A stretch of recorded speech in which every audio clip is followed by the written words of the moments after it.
আমি তোমার কাছে অনেক অনেক সরি, বুঝছো?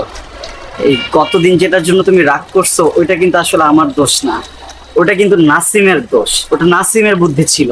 তারপরেও আমার দোষ যে আমি ওর কথাটা শুনছি, আর এটার জন্য তুমি আমাকে যা ইচ্ছা তাই বলতে পারো, কিন্তু প্লিজ আমি কিন্তু মানুষ, আমি কিন্তু সৃষ্টির সেরা জীব, তুমি আমাকে বলদ বলতে পারো না। আর আমি একজন এলাকার সিনিয়র বড় ভাই, তুমি যে আমাকে বলদ ভাই তুমি যে আমাকে বলদ বলো, এই বলদটা কিন্তু আসলে জমবে না, বুঝছো? আমি তোমাকে দুই লাইনে কিছু সংক্ষেপে কথা। আবার শুরু করছেন রুবেল ভাই। আজকে যে আমি সিনিয়র, একজন সিনিয়র কাছে তুমি বলদ বলতে পারো, এটা কিন্তু তোমার খারাপ লাগবে না, কিন্তু কালকে সিনিয়র কিন্তু আর তোমার সিনিয়র থাকবে না। তোমার আমার মাঝে কিন্তু কিছু একটা হইতে পারে যেটার পর আমি তোমার আর সিনিয়র থাকবো না, বুঝছো? তখন কিন্তু মনে করো আমাকে যদি তুমি বলদ বলছো এই জন্য তুমি রিগ্রেট করবে, মানুষ কিন্তু তোমাকেই খারাপ বলবে। তো তুমি আমাকে না প্লিজ আর কখনো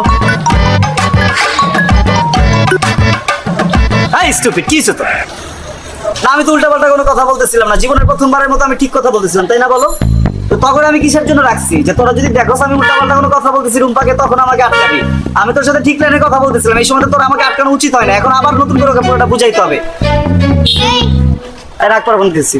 হ্যাঁ, আপনি আমার কথা রেকর্ড করতেছেন তাই না? আমি তোমার কথা রেকর্ড করছি। আমি বুঝতেছি না রুবেল ভাই, আপনার মধ্যে কোনো একটা উল্টাপাল্টা জিনিস আছে। কালকে আপনি টিপ টিপ লাগাই কত কিছু কি করলেন, এখন আপনি রেকর্ড আসলে সিসি আরে আমি কি দেয়াল যে আমার ভিতরে সিসি ক্যামেরা থাকবে? আমার ভিতরে কোনো সিসি ক্যামেরা নাই, আমি একদম সৎ একটা মানুষ। আমি বলতেছি ওই যে নাসিম আছে না, নাসিম আমাকে কালকের মতো আজকেও একটা বুদ্ধি দিচ্ছে যে আমি এখানে দাঁড়া থেকে তোমার সাথে কথা বলবো, যদি কথা বিচ্যুত হয়ে অফ টপিকে কোথাও চলে যায়, ও সাথে সাথে যে পিছনে আমার লুকায় আছে, আমাকে একটা ফোন দিলে, ফোনটা দিলে তারপর আমি তোমার এখানে যে আবার ঠিক লাইনে কথা বলবো। কিন্তু আজকে দেখো আমি ঠিক লাইনে ছিলাম, তাই না বলো? আচ্ছা আমি কালকে দুটো লাইনে দুটো কথা বলছি না, আজকে আমি তিনটা কথা বলবো, তিনটা কথা। 3 অক্ষর? হ্যাঁ বলো। শুনবে? হ্যাঁ বলো দো, আপনি এটা বলো।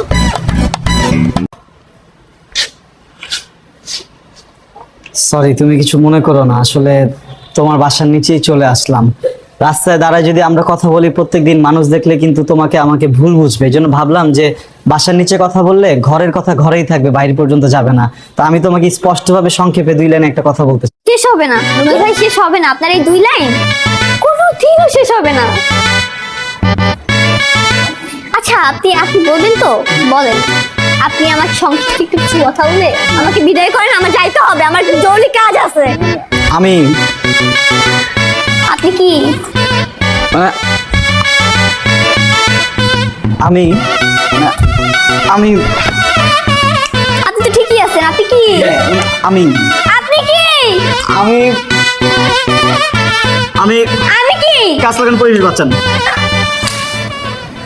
গাছ লাগান পরিবেশ বাঁচান মানে? না, কালকে রাতে হয়েছে কি বুঝছো, তোমাকে সংক্ষেপে 2 লাইনে কথাটা আমি বলে দেই। আমি তো খুব অসুস্থ হয়ে পড়ছিলাম, আমার শ্বাসকষ্ট হচ্ছিল, পরে ইমার্জেন্সিতে একটা ডাক্তারকে ফোন দিয়েছি। হ্যালো ডাক্তার, আমার তো অনেক শ্বাসকষ্ট হচ্ছে, কিন্তু আমি কোনোদিন সিগারেট খাই নাই, আমার বাবা আমার কারো শ্বাসকষ্ট নাই।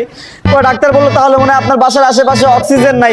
পরে আমি বের হয়ে সবকিছু চেক করে দেখলাম যে না, আমার বাসার আশেপাশে অনেকগুলো হসপিটালের সিলিন্ডার গ্যাস আছে, তাহলে অক্সিজেন নেই। আবার ডাক্তারকে ফোন দিলাম, হ্যালো ডাক্তার, আপনি ভুল ইনফরমেশন দিচ্ছেন, আমার বাসার পাশে অক্সিজেন সিলিন্ডার আছে। ডাক্তার বলছে ওরে বোকা, ওই সিলিন্ডার নাই, এই অক্সিজেন হচ্ছে গাছ লাগান পরিবেশ। তুমি লজ্জা নাই না আপনার? লজ্জা নাই? একটু লজ্জা নেই রুবেল ভাই? আপনার একটু লজ্জা নাই? আপনাকে লাস্টে আমি কি বলছিলাম মনে আছে? বলদ বলদ, কোনটারে চামড়া তো মনে কেমনে থাকবে আপনার? 2 লাইনে সংক্ষেপে আপনি যদি আর কোনোদিন 2 লাইনের সংক্ষেপে কোনো কিছু বলতে আসেন না, আপনার থাকবে না 2 লাইন আমি ছুটাই ফেলবো। আপনি তো বলদ না, আপনি তো 2 লাইন, 2 লাইনের বাচ্চা। 2 লাইন কোথাকার 2 লাইন? আমার 2